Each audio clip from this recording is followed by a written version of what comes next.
So like I said, we're going to be doing the rear main seal. So I usually like, you guys might be the same way. I like going on YouTube and looking for videos that kind of show you the procedure of how to do something, right? So like a job I've never done before, I'll YouTube it, not for the general knowledge of learning how to do it. There's a lot of bad info on YouTube, but as far as learning, what needs to come apart, what needs to be removed, all that kind of stuff. So I looked on YouTube, could not find any videos on Hellcat transmission removal or rear main seal. So I'm going to show you guys. Now, I already got a head start. You guys will kind of see under here. Not that far of a head start though. So this one's had the exhaust already hacked on it. Obviously it had some mid mufflers welded on it or whatever that is, but drive shaft is out. We also discovered drive shaft center support bearings completely torn out, but you don't have to remove the cats. I'm just going to tell you right now, you don't have to. You could technically get the transmission out with them in. I like having some extra space, so I wouldn't pull them. Exhaust is out, drive shaft's out. That's literally all the far we are. I'm only about probably 45 minutes into this. So we got the transmission here. But yeah, this is the leak. I mean, it's leaking good. Just got oil dripping on it. Get you guys some light so you can actually see. So not much to this, you guys. Pretty simple. You got bell housing bolts. You got transmission cooler lines. You got a shifter linkage there. Some brackets. It's kind of a cakewalk, to be honest.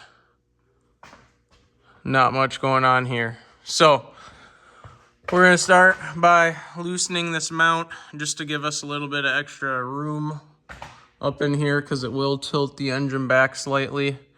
And then we're going to go ahead, start pulling all these bell housing bolts out, get the starter out of there. Collectors on these cars are kind of cool though.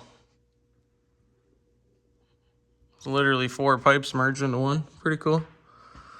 But anyways, there's our gnarly leak. If you got a leak like that, definitely the rear main. So we're gonna get moving. All right, so starting off, pulling the torque converter bolts out. 707 flywheel, or I should say flex plate horsepower, held in by 2, what are those, M10s? Yeah, so there's 6 total, 3 sets of 2, and they kind of sit right next to each other, as you can see there. That's pretty impressive. So that's the last set of bolts. You gotta take the splash shield off and use a little ratchet, turn the engine over, obviously. If you don't know that, this might be over your head. No, I'm just kidding. But yeah, we got that loose. So next thing I'm gonna do, work on this side. We're gonna get these cooler lines off. Just got the conventional little clips on them. It's gonna make a big mess probably. And we're gonna start on the wire harness. This dude right here, don't remove this. It literally just pops off. You gotta use an actual tool to do it though. You don't wanna break it, so. All right, so we didn't film all of it, but yeah, that's what it looks like. There's your rear main seal. I mean, you can just see the oil pooled on it. So, some tips and tricks. Plug your cooler lines, they won't leak as much. There's a big plate. So here, I'll show you. There's a big plate on top. So there's actually 13 mil and then 15. This whole thing, 15 millimeters. 15 millimeter bolts, excuse me, but there's 13 millimeter nuts that hold that plate on, just for the harness. Kind of hard to get into, but just because there's not a lot of room. But it's a cakewalk pulling this transmission out. I mean, if you know how to wrench, you can easily do this. So that interlock that I showed you is actually, it's a neutral. So when this pulls up, I believe it's up, pulls up, puts the transmission in a neutral. Everything else is done via the computer. because there's no actual shifter in it. It's electronic drive-by-wire. So you got these plugged so they're not going to spill. You make sure that the converter stays nice and planted when you pull it out. But look, 1, 2, 3, 4. I mean, there's not that many bolts. So super, super simple job. Yeah, not much to it, guys. So we're gonna go ahead and pull the rear main seal out. All right, so we just pulled the rear main off. It's actually a cover plate. So it looks just like this guy right here. Just for reference. So you have 1, 2, 3, 4, 5, 8 millimeter bolts holding it in.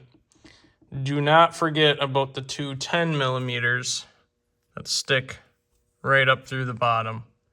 So once you pull this off, you're gonna have this rubber. I already started tearing at it. And then these are gonna be stuck, the little corners. They're gonna be stuck because they're RTV'd. Same with this one right here. So what you need to do, what you need to make sure is that you scrape all this, get this completely clean. And basically it's a gasket that seals this perimeter, the bottom perimeter, and then also around the crankshaft itself. So pretty straightforward. If you've done these before, most of the Mopar stuff is a cover plate instead of just a seal, which I actually prefer because there's no, I shouldn't say no chance, but you can basically rely on the fact that the manufacturer installed the rear main correctly into the housing. And so your job is just to make sure it gets installed to the block correctly. So that's where we're at. Pretty simple deal. So I'm just gonna touch on something else too. Okay. So this gasket right here is part of the upper oil pan. So upper to block, non-removable. So the pieces above it that I was referencing, the little gasket corners, those absolutely not part of that. They have to be removed. So what I do, and some people have some differences in opinions, but I scuff it all down with a wire wheel on just the corners right here on either side. Okay, and the reason I do that is so I can get a rough, abrasive rubber surface, and then I clean the heck out of it with brake cleaner. Because if you just put the rear main on and you just RTV it, if there's residual oil stuck in here or little pieces of that gasket, it will leak 100%. So make sure, the biggest thing is you goop the corners really well. Otherwise it's gonna leak, especially this too. Make sure this is all RTV'd. So just want you guys to be aware of that. All right, so I'm just kind of giving you guys some reference. It looks messy. That's literally how I do it.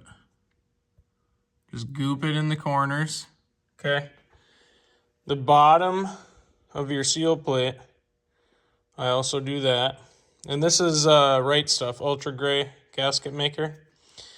No gasket maker on the rubber section, okay? On the actual gasket. Now, the other thing I do, and I've done this for years, and I'd recommend you guys start doing it, is I actually goop a little bit of high temp brake grease around, if you guys can see that, around the rear main so that when you go to slide it on, there's no friction whatsoever. It just slides right on, it seals really well.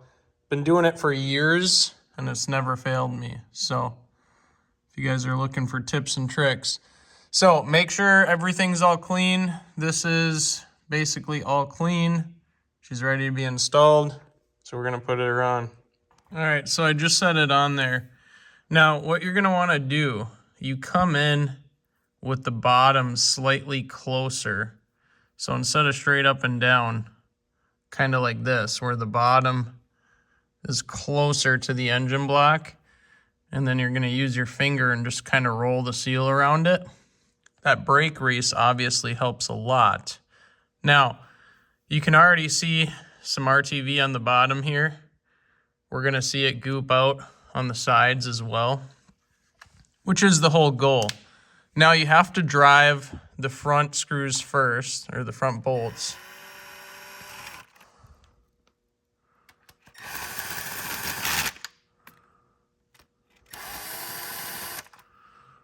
And you know it would help if you got the right size on.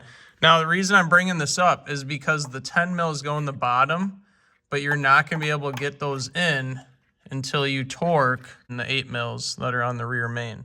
So you got to tighten these first.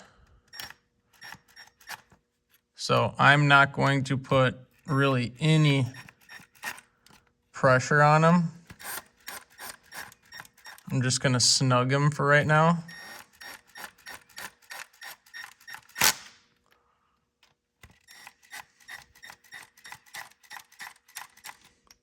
Okay, now is when you can install the 10 mils that are on the bottom. So grab your first one. You'll know if it lines up or not just by feel.